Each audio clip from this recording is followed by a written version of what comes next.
Welcome to my channel. Welcome to Breadcrumbs.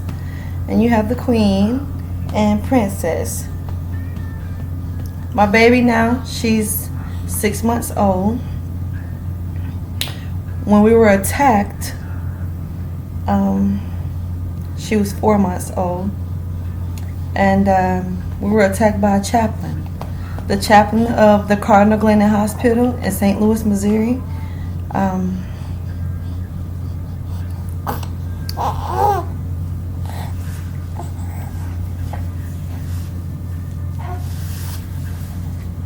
You want to tell your side of the story? Would you like to tell your side of the story? My baby, she has hydrocephalus, and that's what she was in the hospital for, and a patient of the Cardinal Glennon Hospital. At the time when I first met the chaplain, I was trying to get out of that hospital. I felt like they was mistreating my baby. The nurse practitioner, name starts with the A. I won't say her name, but she knows who she is. If she ever watches this video, she knows who she is. She was very loud, argumentative, and angry in my baby's room. I think it was unnecessary and uncalled for. Everybody was very unprofessional.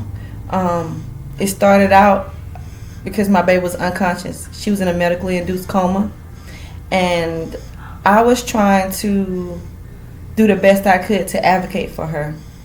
I have went to sleep at times and waking up, and her mouth was really, really dry. And the little nurse girls, they're outside laughing, cackling with their friends, and they're supposed to be checking on her periodically. And I don't think that should have been happening. So everybody was telling me that I should get rest, but every time I went to get rest and wake up, something was wrong, And then too, it was a time when I went to sleep and woke up, and she was foaming out of the mouth, and I knew that the foam had been there for a while because it had a white ring around it. So both times when I got their attention, and every time I have gotten their attention, I was not. It wasn't. It wasn't personal. I guess it was personal because I'm the parent, but it was all about professionalism. Yeah, it was about professionalism. This is a professional setting. This is a hospital, and parents or officials, anybody who takes someone to the hospital, they're taking them there so they can get help. And I asked the young lady, I was like, your lips are popping, you have lip gloss on. Why are my baby lips dry? Like, why my baby foaming out the mouth and y'all outside having a great time? You don't think nobody should have came in here and checked on her? So at first they was on team, they was team, these two girls was working together. Then after a while, the one girl wouldn't come in the room. She was just send the other girl in there to do whatever they had to do together. So I didn't get mad or say anything about that. I just let me sit down, baby. I didn't say anything about that. I just didn't care, because as long as my baby had got cared for, then that's all I had wanted. So when I first got my baby to the hospital, everything was fine. Everybody was nice, And then through hearsay, everybody started being mean. So at a particular time when they sent the chaplain in, when he's black, he's African, Ugandan chaplain from Uganda. And I was asleep when he first came in, because when she went to sleep, I would go to sleep, And I guess I didn't hear him slide the door in, or he came in silently. And I had asked for godly things. I asked for a picture of a cross with both of our names in the middle.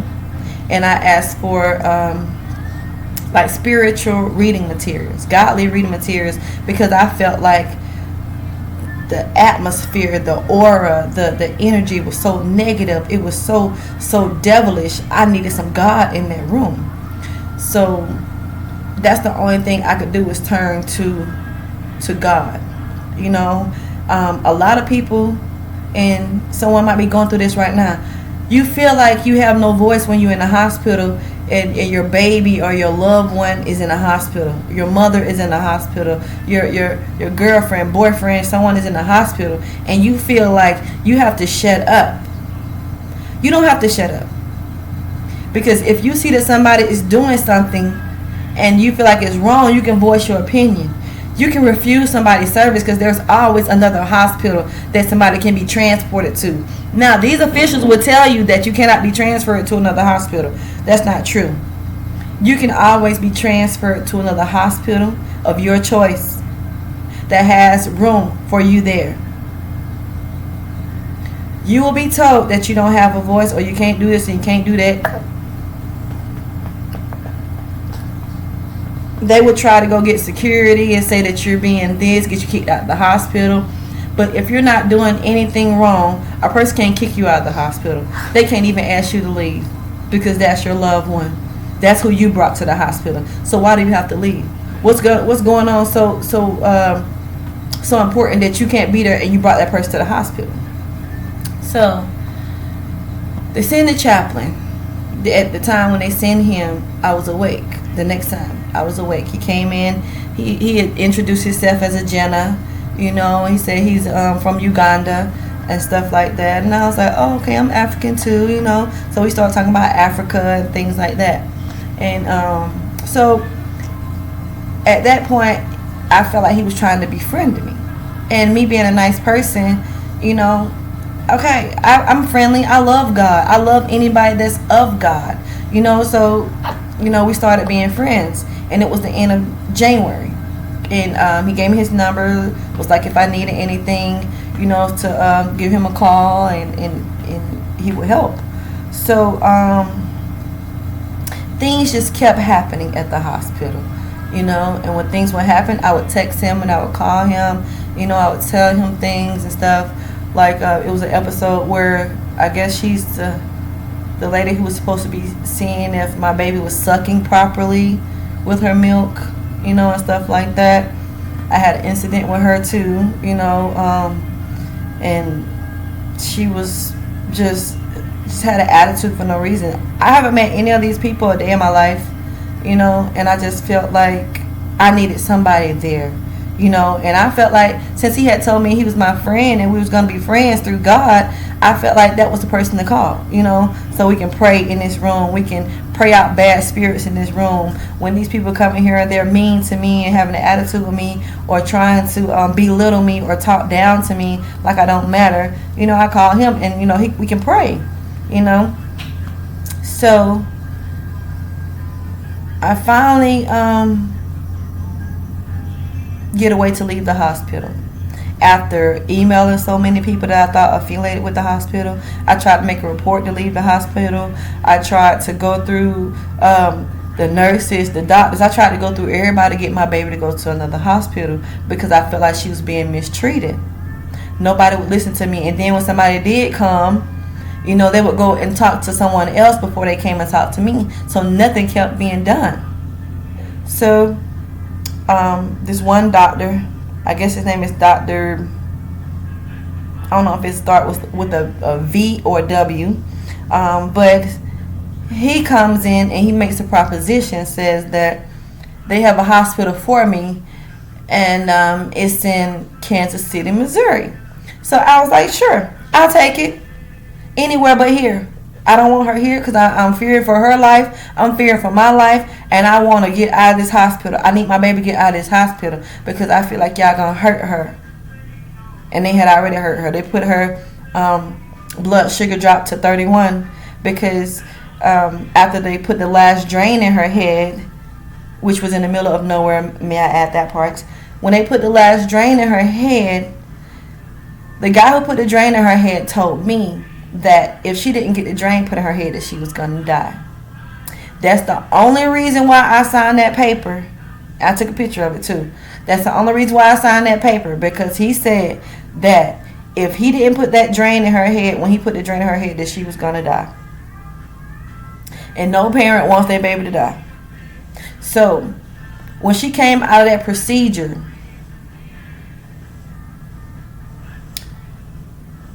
I came in a room and somewhere in between that time, the nurse turned off the IV. I think her name was Maddie.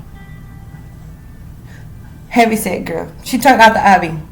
Me and her had an altercation that morning because I felt like she was being rough with my baby. Like, and she's a heavyset girl, and I was just trying to tell her that, you know, being that you're heavier, you know, that a person with that's heavy, they're the way they handle is going to be more strong, you know, opposed to a person that's small and slender, then their handle is going to be light and gentle.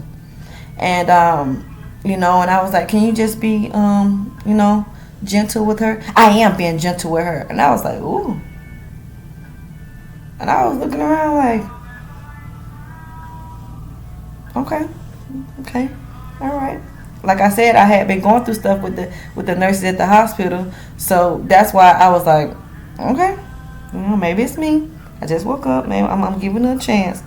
So then she got ready to weigh her, and she picked her up fast, and she, you know, just picked her up and go. And my baby was like, you know, but like I said, she does have hydrocephalus, and picking her up fast had her feeling some type of way. I don't know how she was feeling, but I know she didn't like it. And I was telling her, you know,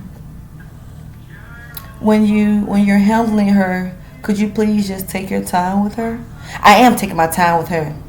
And I was like, okay, that's it. That's the last damn straw. No, I'm not gonna do this today. I've been going through this a whole month. I'm not finna do this today. Not today. Nope.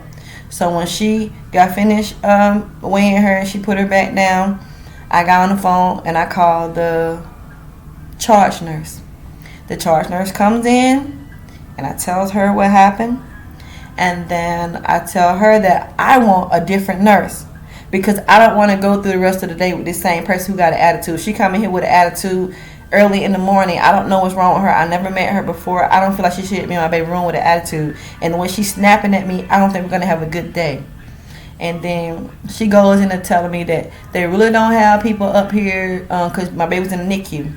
She said she really don't have nobody to swap out, you know what I'm saying, at the time. And it probably would be a little while, but she can try.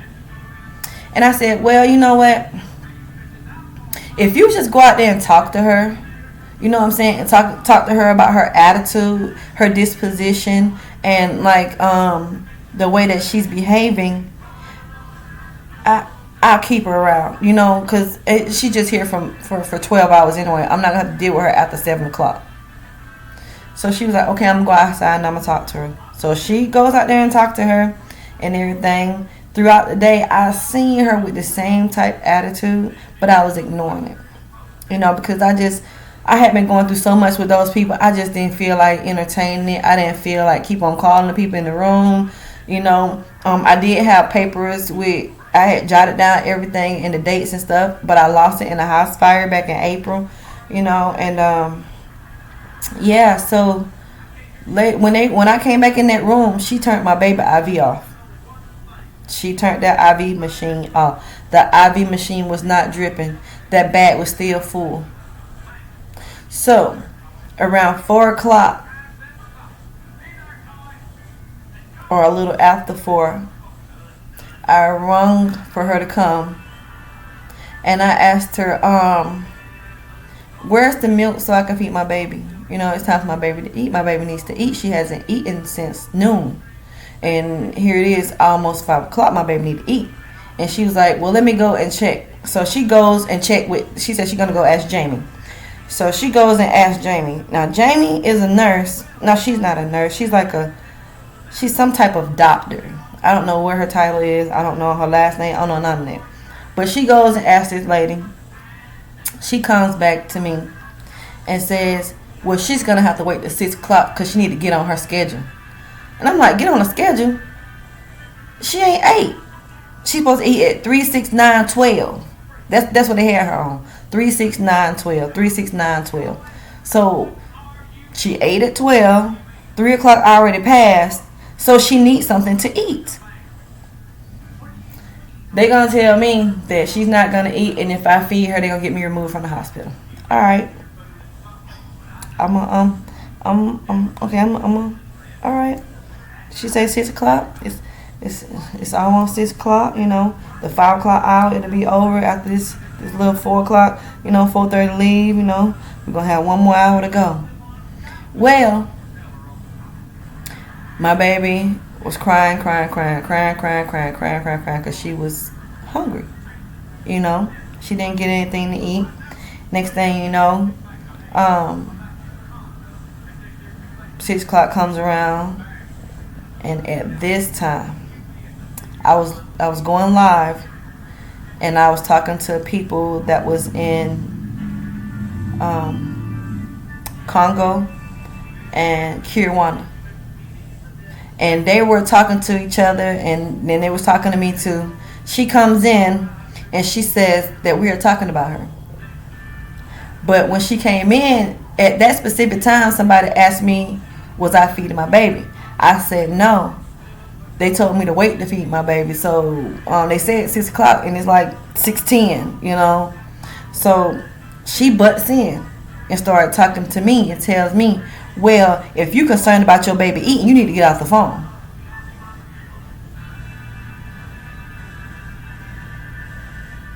And I was like, excuse me, could you please not get into my conversation? Because this is private, and I'm talking to my family. And they don't deserve to hear nobody yelling at me. They don't deserve to hear nobody going back and forth with me, being mean to me, or none of that. So could you please refrain from getting in my conversation? Y'all are talking about me. Going on and on and on. And I'm like, excuse me, ma'am. Nobody's talking about you. You don't even speak this language.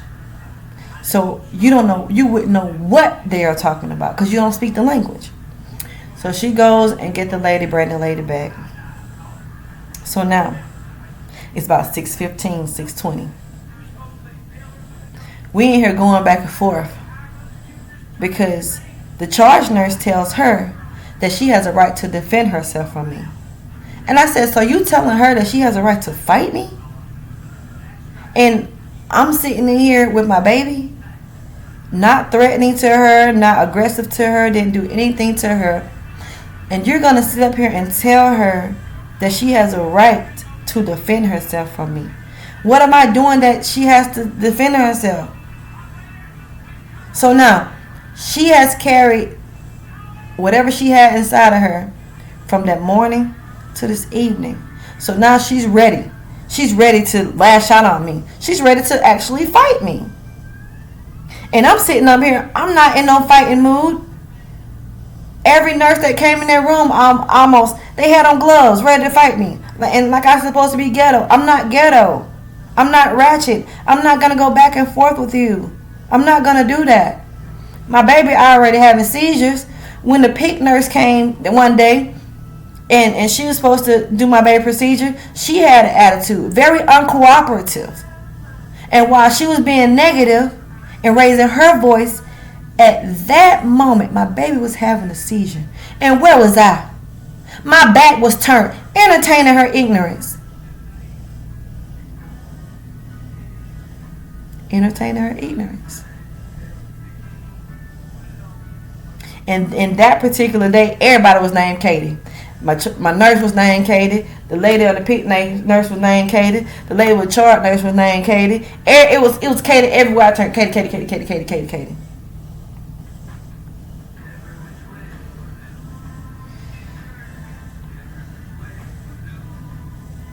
And it was crazy because when you're in a hospital, you feel like everybody should be helping. They should be so compassionate. You know, as a parent having a sick child, you don't go in the hospital with gloves on and you're ready to fight everybody because your baby has a condition. No, you're going in there and you're very concerned. I was very concerned. Me being in the medical field, being in the nursing field, I know things.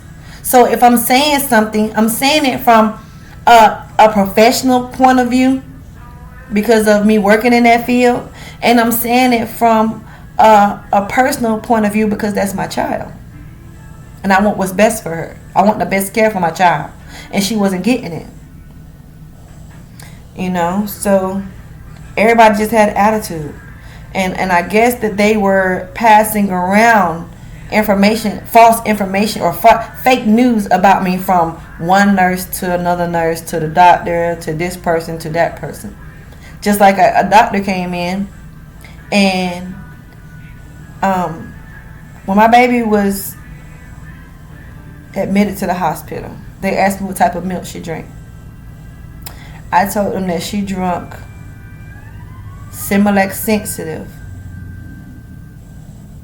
but that was the one for lactose free Similac sensitive. When she was coming out of the anesthesia and they started feeding her with the milk, they was giving her Similac sensitive 360, the best breast milk form of milk. So it didn't sit right with my baby. She started throwing up these thick chunks of rocks, and she was little. She was little. For her to be throwing up, she couldn't even throw them up. She was choking and gagging. Probably could have suffocated herself because they was getting stuck. Those chunks and rocks was getting stuck in her throat, and we have to breathe through our throat that goes up to our nose, and she could not breathe. So this was going on. It kept going on, and they kept telling me that it was the medicine. And I was like, well, she wasn't throwing up before. My baby has never thrown up. Like, she done drunk different types of milk, and this has never happened. So I don't know if it's the medicine. And I think that we should give her Nutramigen. That's what I was calling it, but they call it Nutramigen. I was calling it Nutramigen, but they call it Nutramigen. And I was like, that's milk for hypoallergenic situations. So she is having an allergic reaction to something, and I think that that's the milk we should put her on. They was like, oh, no, we're going to, no, she just the medicine, we're going to do this and do that. And I'm like, okay, fine. Because she wasn't my patient. She was their patient. So I'm like, all right, fine. So then one day I wake up, and God tells me to go over there and get that milk and look at it. So I get up, walk over there, pull one off the little 4-pack, and I look at it. I look at it again, and I look at it closer. And I was like, that's why she throwing up. This the wrong milk. So I immediately rush out the door, grab the first doctor, nurse I see, and I said, excuse me, can you tell me how to contact somebody about the baby milk? Because I just noticed that they're feeding my baby the wrong milk, and she's been throwing up very, very bad. And, her weight was shifting and everything. And she helped me. She got on her little white phone, and she helped me and everything. And so when they came up there, they brought the milk that she was supposed to be drinking. They brought the Similac with lactose. Because I told them if they didn't have that milk in the hospital, I could get the milk that I had from home curried up there. And I had the Nutramigen too. I had bought a $70 can of Nutramigen from Walmart. I bought that because I know that in the early months of baby, they could get colic, and that right there is for colic also, and so I bought it. So I wouldn't have to do stuff at the last minute. And so I was like, if y'all can't afford it, y'all keep talking about price. I already have a can at home, and I can get it curried up here. I can get somebody to curry the milk up here to me. That's not a problem. I just want my baby to have the milk because she having an allergic reaction. Well, how you know she's having an allergic reaction? When I tell you that I got tired of them rolling their neck at me, I'm like, there is not that much attitude in the world. Y'all supposed to be at work. When you come outside, come into the hospital, you should turn on a switch. And that switch should be professional, because you're not personal no more. You come into somebody else's establishment who sign your check. You don't sign your own check. This is somebody else's establishment. Your name is not outside on this hospital. Somebody else's name is outside on this hospital. So you should not come here with an attitude. All these people in this hospital, all these kids on this floor don't want to be in this hospital. You're supposed to come over here and be their companion. Give them compassion. That is a nurse's job. That was my job as a nurse, to bring in compassion and make the person who's in the hospital in this room feel comfortable. They didn't like that either. But it's okay, because I still have a voice because you coming in here with an attitude at the parent, and you supposed to be taking care of this baby. How can you take care of my baby if you have an attitude? So, that was that, and finally, she started throwing up the good milk and the bad milk. Whatever was stuck inside her, she was throwing it up. It was, the good milk was turning everything in her stomach into clay, thick clay, and it was coming out. I was feeding her, and the clay was coming out. Then I would feed her, and the clay was coming out. And we're feeding her, and more clay is coming out. So I was trying to tell them to transfer her to the Nutramigen, because that's for a hypoallergen. She's still having an allergic reaction. Like, are y'all gonna get her some medicine? Because she still, it's like she's gonna turn it. It's like she's binging. Like, you know how an anorexia, when you eat and then you throwing up to be skinny. That's what was happening. She was drinking milk, but she was throwing up. So she's gonna get skinnier and skinnier because every time she eats, she's throwing up. It's like she's having a eating disorder. And I feel like they had to give her the milk Nutramigen from when I had asked them to, that everything would have been different. But there's neither here nor there, and it didn't happen. So it rocked on, and the doctor comes in. He is the supervisor of the nurse practitioner that starts with the A. And they kept putting her on my like the board when they come in the morning, your care team. They kept putting her on my team, knowing that me and her had a big altercation. When I tell you this lady was yelling in my room like she was about to beat me down, she was yelling like she was gonna beat me down. And I was like, oh, you know what? Everybody just need to calm down, because my baby having seizures. And she kept yelling. She didn't care. I tried to make a report. Nobody wanted to take it. They act like they was taking a report. They act like somebody was going to come in there with their laptop and take my report. Nobody didn't take it. So they end up bringing me the house nurse supervisor. She's supposed to be over all the nurses.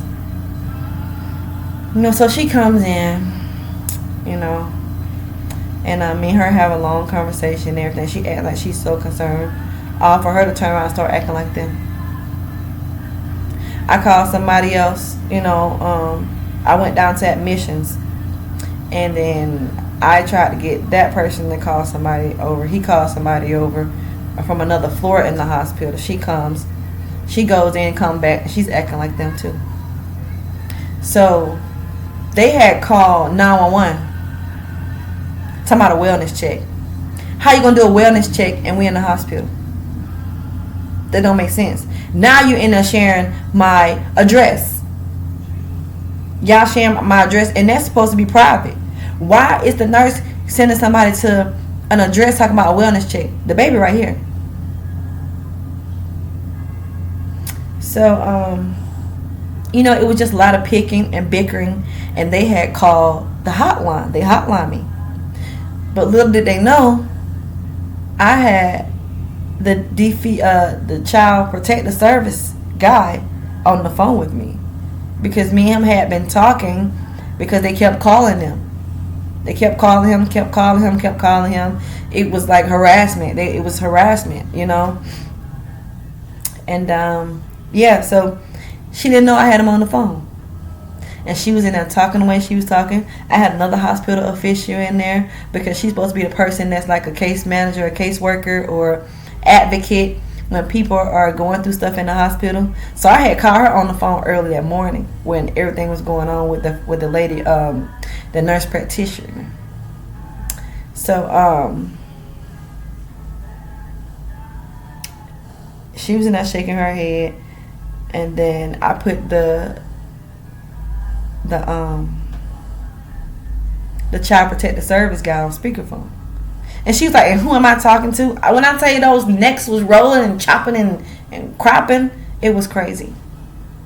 But yeah, that's why I had wanted to get out of the hospital. So Since I kept trying my best to get out the hospital, they sent the chaplain to diffuse me, to quiet me up. Maybe if you send him in there, because I had wanted to talk to Cody, but they sent him. So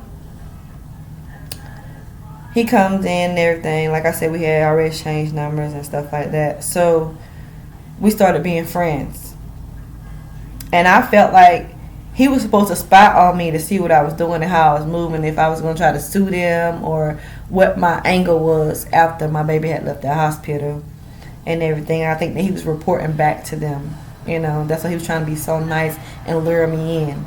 So my baby get out of the hospital in March. When my baby get out of the hospital, we started hanging out, and then he started like taking me places I needed to go, making sure I had stuff, if I go to Walmart or something like that, and I'm getting ready to pay, he would pay, and I'm like, you sure? Stuff like that, and then next thing you know, I had the house fire. The house fire was in April. So he told me that it was okay for me to come on his house, and he had asked me to be with him. He got on his knees and begged me to be with him.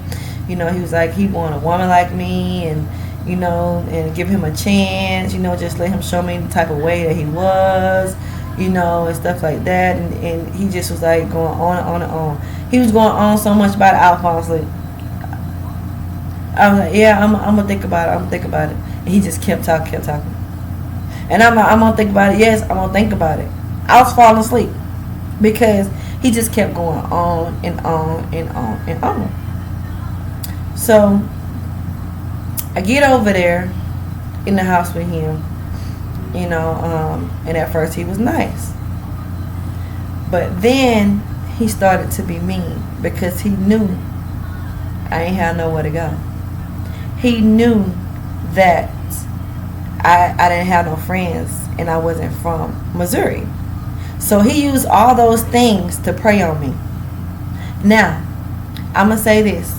If you're out there and somebody is doing you like this, you can leave. Go find you a shelter.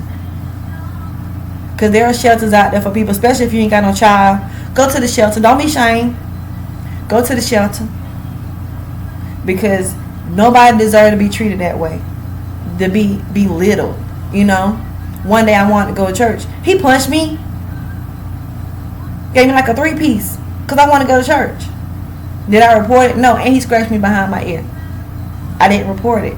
And I was trying to talk to him. Because I'm a very nice person. I've been a counselor before. And I felt like something else was on him. And I had tried to talk to him. I was like, look. You cannot be putting your hands on me. Because you can lose your job and your ass gonna go to jail. And I guess he didn't care, He felt like shit.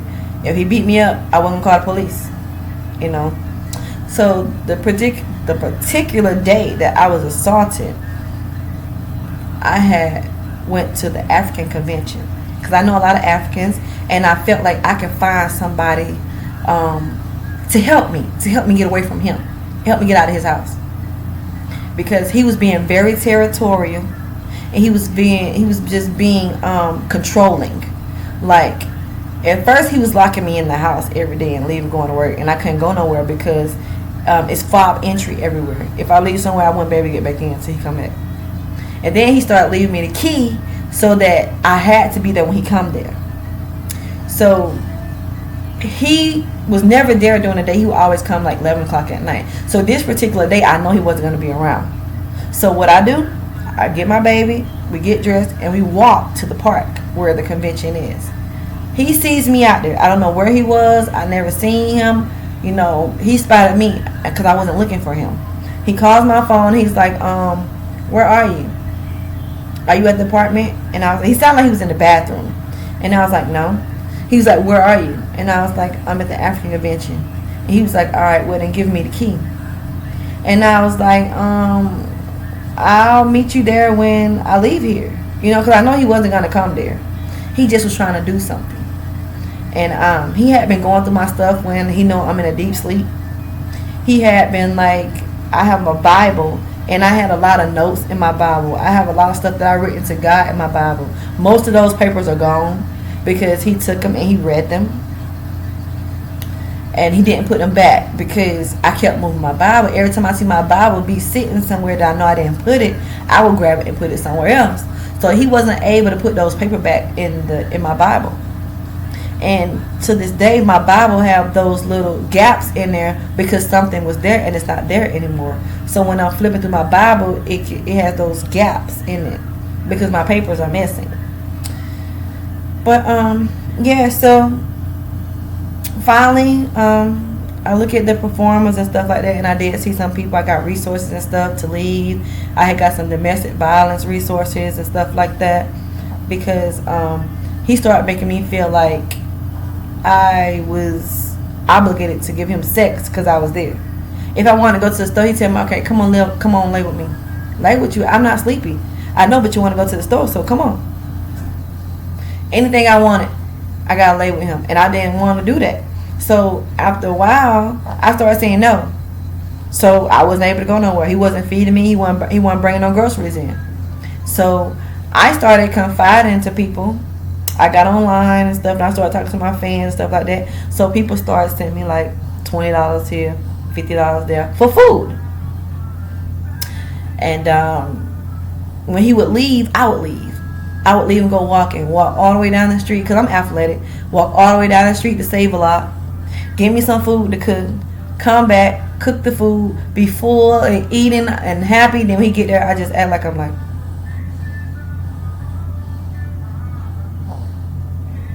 Because if I act like I was happy, he would start something with me.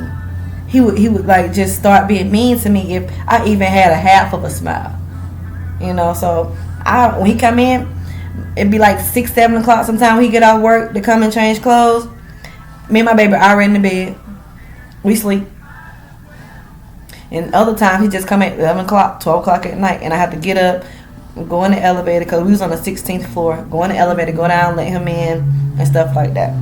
So he was trying to like antagonize me to like make me irritated by me having to get up and go down there and let him in. But I wasn't because I know that during the day I was leaving. Sometimes I be going all day long because I'm walking and going to get things that I need from Save-A-Lot. And I had went down to the little boutique and I had got me little stuff from the little boutique. He didn't know that because he was always gone. So I get dropped off. When a person walks me in, he's African as well, he's from Congo. When Joseph walks me in, he's talking to my baby. He's like, you want to go with me, little baby? You want to go with me? And then he's like, all right, queen, see you later. And I was like, all right, thank you. I'm holding my baby in my arm. As you see how big my baby is. When I'm holding my baby face is next to my face. So she was asleep like she is right now. She was asleep. So she was on me like this. This how she was. She was like this when we was going towards the elevator because she was tired. And when Joseph was talking to her, he was talking to her on that side behind my back. It was like, hey, little baby, you know. So I'm holding her like this, and I have the stroller in my hand with the key. The key was in my hand on top of the stroller. Let me put your arm like that, baby. You want your arm like that? Okay. And I'm maneuvering with my baby. Inside the stroller is a big bag. When I was carrying the bag, I only had like 4 Pampers, some wipes, and little things I might need and my wallet as I, little things I needed at the carnival. So when I came back, I had shea butter, I had a drum for my baby, I had some clothes, I had soap, I had body this, body that, I had incense, I had a whole bunch of stuff. So the bag was heavy. That's why I rather the bag be in the stroller than the bag be on me and I'm trying to push the stroller. So I don't mind holding my baby. This how I had her. And so we get in the elevator. No, we get to the elevator, and he's like, give me the key. And I'm like, we're going to the same place. You can get the key once I open the door. He's like, no, you're not going up there. You're never going up there again. And I was like, okay, you can get the key when I get upstairs. And I opened the door. And then he snatched the stroller. He snatched the stroller and started going through the stroller, started going through my bag. So I just walk on in the elevator, because at this point I got the key. So I'm like this. So then he's like, he sees that I'm not fighting for the stroller, which I can't because I'm holding my baby like this. And then he comes in the elevator. So he starts rustling my body. He's searching my body. But I didn't even have on nothing. I just had on a dress. A strapless dress, kind of like this one. And there's no pockets.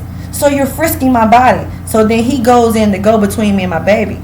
Now, let me say one thing about my baby. My baby has a tube that goes from the top of her head, down the side of her head, behind her neck, behind her ear, down her neck, and around her chest, down through her chest, that goes into her stomach.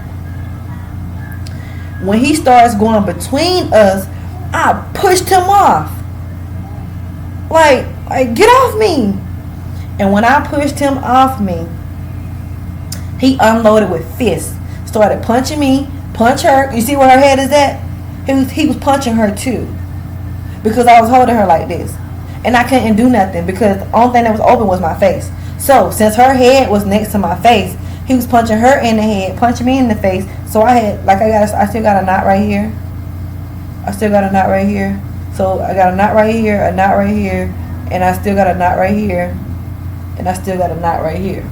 Because he was punching me repeatedly, and he bust my face right here. This black mark, it was a line, a cut line going across my face, where he bust my face open.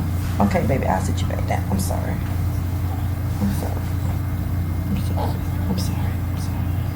He bust my face open. So then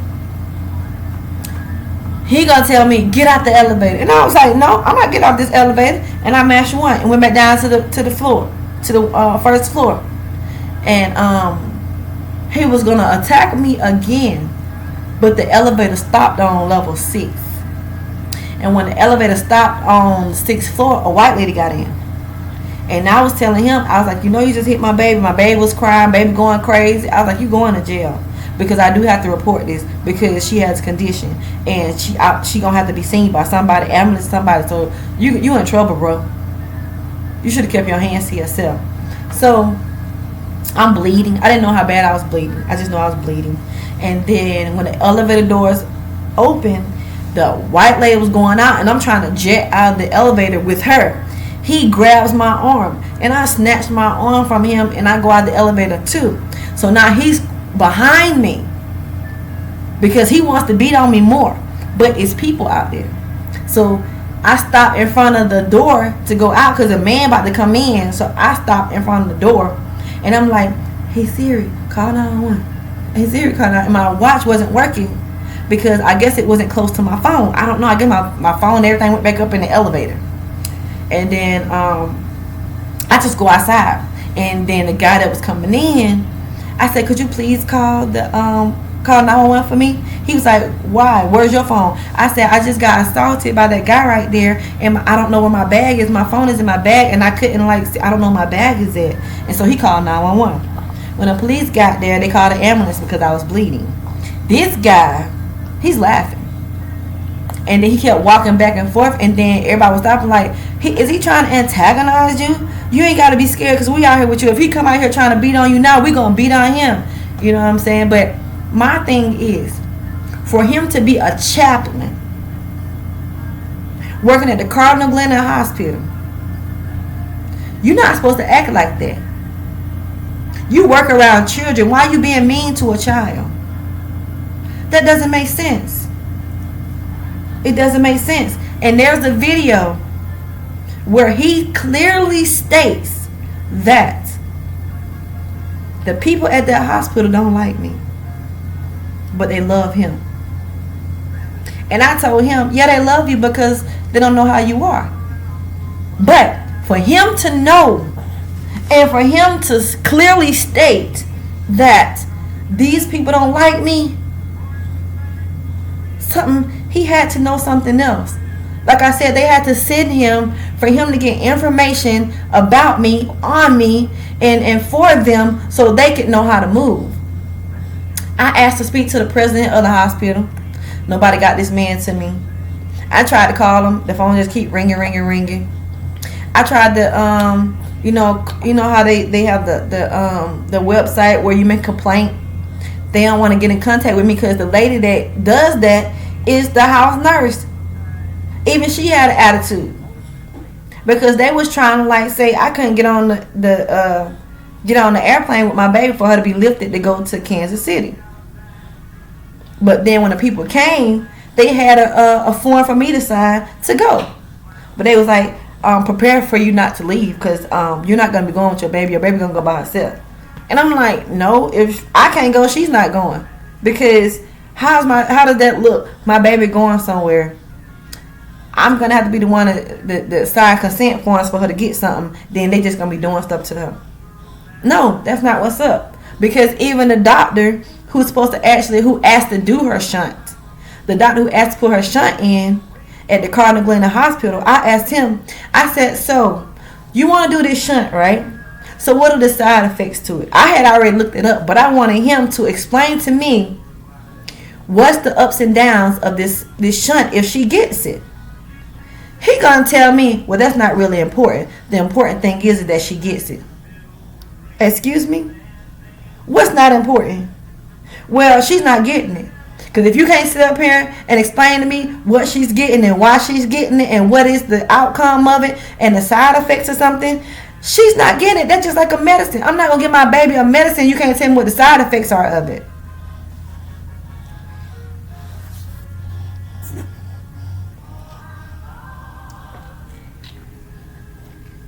Red Bull, they say it gives you wings. Because, baby, that was crazy.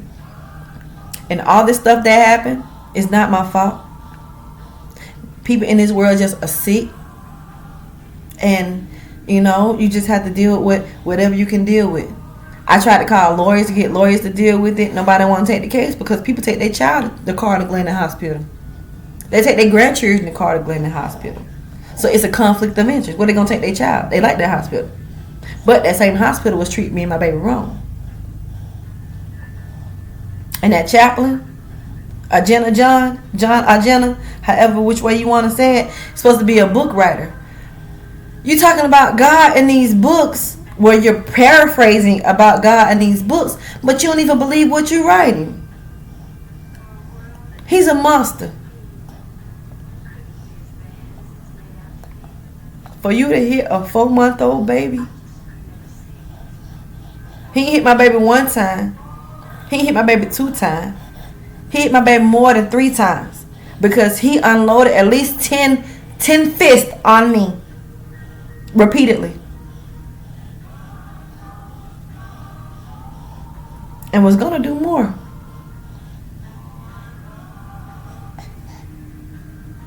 And then he going to tell the police that I'm lying on him because I just want to stay in his apartment. I'm trying to get out of your apartment. Why would I want to stay in your apartment? And you're acting like that. Setting up booby traps. He was setting up booby traps. Putting paper in front of the door, a paper bag in front of the door, suitcase in front of the door. So if I open the door, the bag gonna make a noise if I touch the bag. If I touch the paper and try to put the paper back, he gonna know that it was moved. If I want to walk out of here, I'm gonna walk out of here. He was hiding the keys at night, thinking that I'm gonna go outside. I'm gonna go downstairs. I'm gonna leave out. If I'm thirsty, I should be able to go to the vending area. Cause they had a whole vending room, a little store downstairs. Why I can't do nothing? Why I can't go nowhere? I got a picture of him sitting in front of the door when he did get out of work early and come there. He sits in front of the door, the front door. Why? Why I can't go nowhere? I'm not your woman. I'm not your wife. Why? Why? Then he was telling me Tell your baby that she's chewing in my ear. She needs to stop chewing in my ear.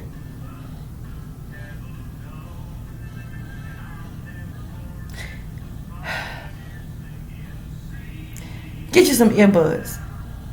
Get you some earplugs. Because this is a baby. How a baby is smacking in your ear? My ears are real sensitive. Your ears hasn't been sensitive before you start being mean. Before you start being mean, you ain't hear nothing. You were sleeping soundly.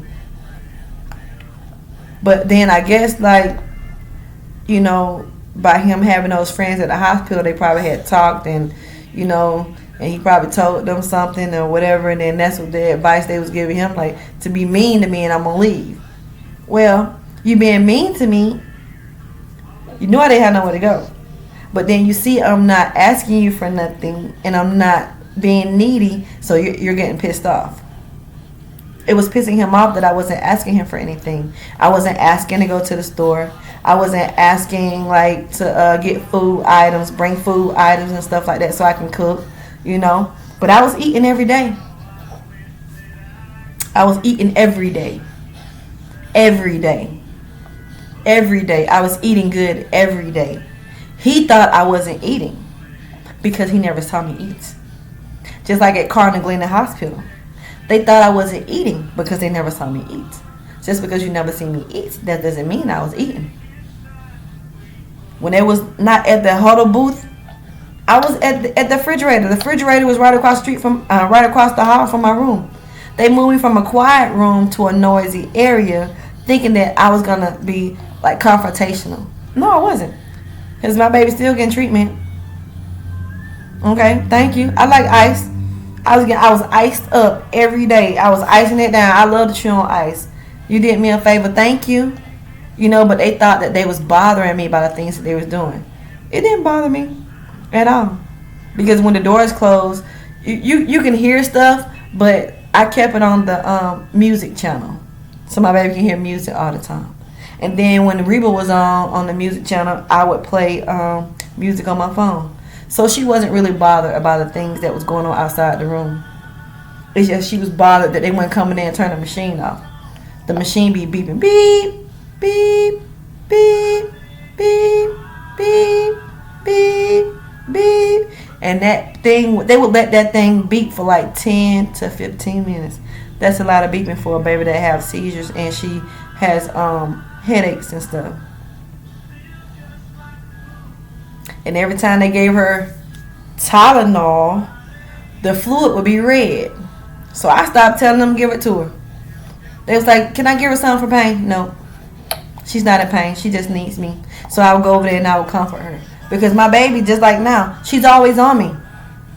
Always. I'm always holding my baby. I'm always holding my baby. Always.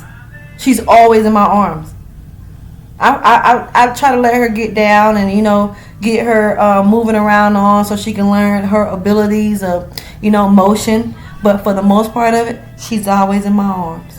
Been that way since she was born. We've been skin to skin since she was born. She don't know nobody but me. When she came out, me and her been skin to skin ever since. When they came in that room looking for my baby was inside of my robe because I had my gown on from to the front, my opening to the front, and I would have her in my gown and wrapped up in it. So when they came in looking in the bed for the baby, they was like, "Where's the baby?" And I'd be like, "Here she go. You want to check her? I'll put her in the bed for you. Hold on, put her in the bed." My baby been skin to skin on me.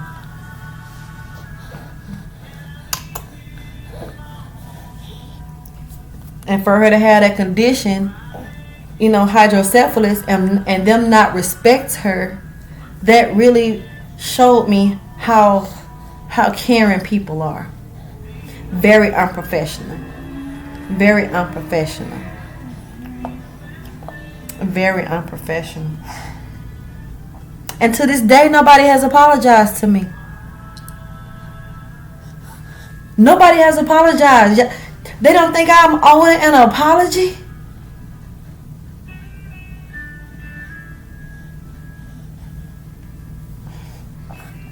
Every day having to put up with somebody's attitude. Every day somebody talking mean to me. Every day somebody trying to get smart with me. Every day. Then y'all calling security on me. Got the young lady lying on me saying that I'm recording her. Got another young lady lying on me saying that I'm talking about her. You got other young ladies lying saying I don't want them to touch my baby. How I don't want you to touch my baby and my baby's at the hospital? How? How is that? And here I am trusting in God, believing in God, believing that God is going to fight my battles, and that thinking that this chaplain is the right person for me to be around, and he was the worst person for me to be around. How dare you? And how dare them send him to me for him to do this to me? And I told him, they don't love you.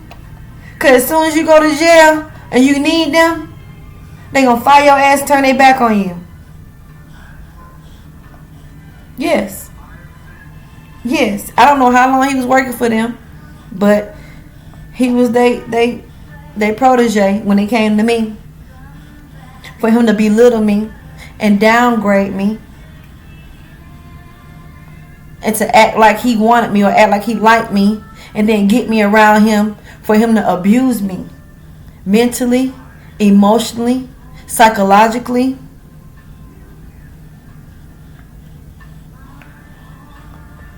Then you putting marks on me physically.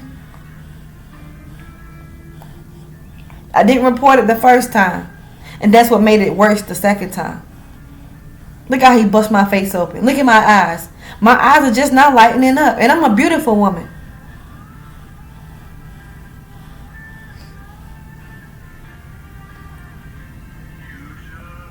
And my baby, she didn't deserve it.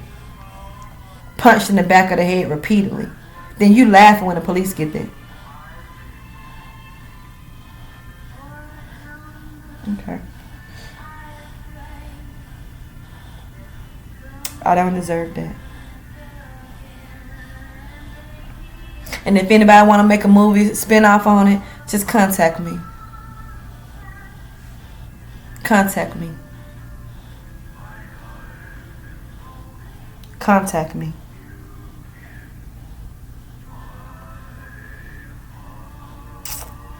That's what I have to deal with mentally. Being assaulted by a man of God. When we go to church, we don't think somebody going to assault us at church. We don't think the deacon or the preacher going to come out the pulpit and attack us. No. Well,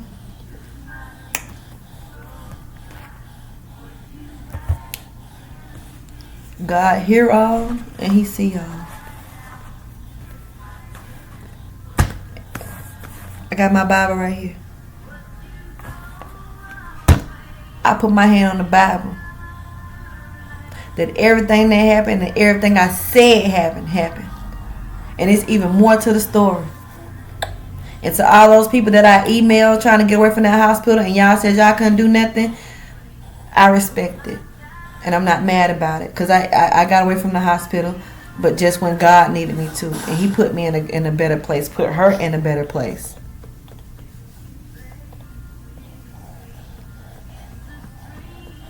But that's all I have for now. And I appreciate y'all looking at it, looking at me, and hearing our story about getting attacked by the chaplain of the Cardinal Glennon Hospital.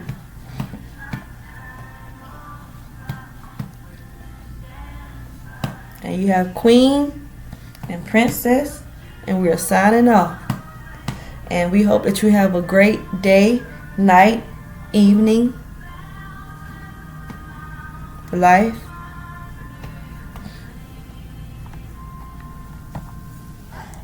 You got anything you want to say, baby?